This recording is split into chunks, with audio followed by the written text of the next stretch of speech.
menarik tentang kota Pasuruan, tempat kelahiran penggagas nama Nusantara. 1. Tempat kelahiran Ernest Douwes Dekker. Dr. Ernest Francois Eugene Douwes Dekker atau dikenal dengan nama Ernest Douwes Dekker lahir di Pasuruan pada tanggal 8 Oktober tahun 1879. Ia adalah seorang pejuang kemerdekaan dan pahlawan nasional Indonesia serta penggagas nama Nusantara sebagai nama untuk Hindia Belanda yang merdeka. Ayahnya merupakan keturunan Belanda. Hal itu membuatnya mendapatkan perlakuan yang istimewa, terutama akses ke pendidikan. Tetapi, Ernest Douwes Dekker yang mendapat darah Jawa dari ibunya, selalu mengaku sebagai orang Jawa. Setelah menyelesaikan kuliahnya di Swiss, dia bekerja di perkebunan kopi Sumber Duren di Malang. 2. Masjid Cheng Ho. Sosok Laksamana Cheng Ho yang fenomenal membuatnya mendapat tempat di berbagai lokasi, termasuk di Pasuruan. Namanya diabadikan menjadi nama sebuah masjid, yakni Masjid Muhammad Cheng Ho. Tempat ibadah itu termasuk salah satu destinasi wisata religi yang layak dikunjungi. Masjid dibangun di atas tanah seluas 6.000 meter persegi, dengan luas bangunan 550 meter persegi. Dari jauh, atap bangunan masjid menampakkan gaya arsitektur khas pagoda, yakni menara yang berlapis-lapis dengan ujung yang runcing. Arsitektur bangunan masjid memadukan unsur-unsur budaya Islam, Jawa, dan Tiongkok. Masjid dicat dengan sentuhan warna-warna cerah seperti warna kuning, merah, dan hijau. Interiornya terdapat motif dan ornamen yang merupakan perpaduan dari 3 unsur tersebut. Perpaduan itu juga diaplikasikan di langit-langit dan tiang-tiang yang dicat kuning keemasan. Masjid tersebut memiliki 2 lantai. Lantai bawah untuk ruang pertemuan dan lantai atas digunakan khusus untuk salat. Masjid ini berlokasi di Jalan Raya Kasri nomor 18, Petung Sari, Petung Asri, Kec. Pandaan, Pasuruan, Jawa Timur. 3. Candi Jawi. Pasuruan juga memiliki situs bercorak Hindu-Buddha, yaitu Candi Jawi. Candi itu adalah peninggalan bersejarah Kerajaan Singhasari yang dibangun sekitar abad ke-13. Letaknya di kaki Gunung Welirang, tepatnya di Desa Candiwates, Prigen, Pasuruan, Jawa Timur, sekitar 31 km dari kota Pasuruan. Candi Jawi banyak dikira sebagai tempat pemujaan atau tempat peribadatan Buddha, tetapi sebetulnya candi ini adalah tempat pendarmaan atau penyimpanan abu dari raja terakhir Kerajaan Singhasar, yaitu Raja Kertanegara.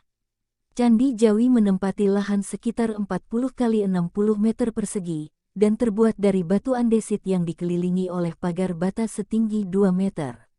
Bangunan candi tersebut dikelilingi parit yang kini dihiasi oleh bunga teratai. Ketinggian candi tersebut mencapai 24,5 meter dengan panjang 14,2 meter dan lebar 9,5 meter. Pintu candinya menghadap ke timur. Posisi pintu inilah yang oleh sebagian ahli dipakai alasan untuk mempertegas bahwa candi ini bukan tempat pemujaan.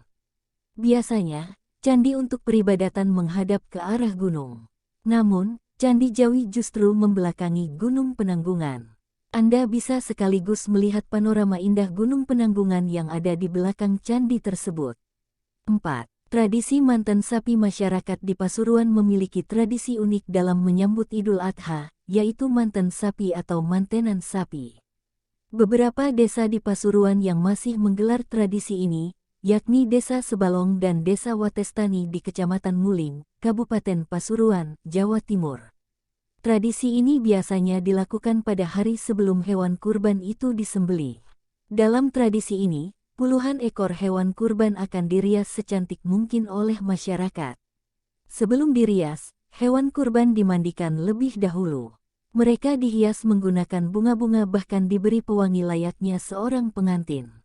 Setelah itu, hewan-hewan kurban itu diarak keliling desa dan dipamerkan ke masyarakat. Masyarakat yang ikut berkeliling mengarak hewan kurban tersebut, sambil membawa berbagai bahan makanan seperti beras, minyak goreng, dan bumbu. Semua bawaan itu akan diberikan kepada warga yang kurang mampu, supaya mereka tak kesusahan saat nanti mengolah daging kurban yang diperoleh. Tradisi turun-temurun ini juga sebagai pengingat bagi warga lain yang mampu untuk berkurban pada Idul Adha. 5. Kuliner dari siput laut Pasuruan memiliki kuliner khas andalan yakni kupang kraton. Makanan itu terbuat dari kupang atau kerang yang lebih dikenal dengan sebutan siput laut. Kupang biasanya berukuran sebesar kacang kedelai. Kupang diolah dengan campuran bumbu bawang putih, jeruk nipis, gula, cabai, dan sedikit petis. Lalu, ditambahkan beberapa potong lontong dan disiram dengan rebusan kupang. Anda bisa mencoba makanan ini di Pasar Kraton, sepanjang Jalan Ir, Juanda Pasuruan, atau perempatan lampu merah Jalan Raya Kraton. 6. Oleh-oleh Bipang-Bipang Jangkar merupakan oleh-oleh khas dari Pasuruan. Namanya makin populer sejak pidato presiden yang mempromosikan Bipang Ambawang. Juru bicara Presiden Fajrul Rahman buru-buru meluruskan dengan menyebut Bipang dimaksud adalah Bipang dari Pasuruan. Bipang merupakan kue beras kembung seperti popcorn yang sudah ada sejak 1949. Salah satu merek Bipang yang paling terkenal di Indonesia adalah Bipang Jangkar, khas dari Pasuruan, Jawa Timur. Bahan utama Bipang adalah beras pilihan, gula asli, esens, dan pewarna khusus makanan. Rasanya pun beraneka ragam, ada rasa kacang, jahe, kopi, vanila, dan lain-lain. Camilan ini dijual mulai dari harga Rp6.000-Rp40.000. Itulah 6 fakta menarik tentang Pasuruan, tempat kelahiran penggagas nama Nusantara.